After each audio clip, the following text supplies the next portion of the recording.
त्या कबड्डीच्या मास्तरांचा फोन आला होता. म्हणले पाठवता का त्या पोरीला कबड्डी खेळायला.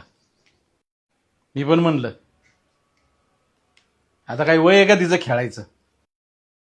घरातली कामं सोडली नाही ते सुचतंय. अरे 2 भाकरी करा म्हटलं ते ह्यांच्याच्यानी जमाना. तिची आई होती तेव्हा सगळं माझं जिथलं तिथं व्हायचं. नवऱ्याच्या घरी गेले त्याला असंच उपाशी ठेवणार का. ऐ तुला जायचंय का खेळायला.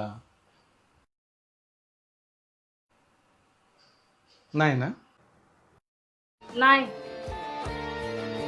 तेच म्हटलं मी काय मास्तरला तेव्हाच म्हणलं होतं पोरगी माझ्या शब्दाच्या बाहेर.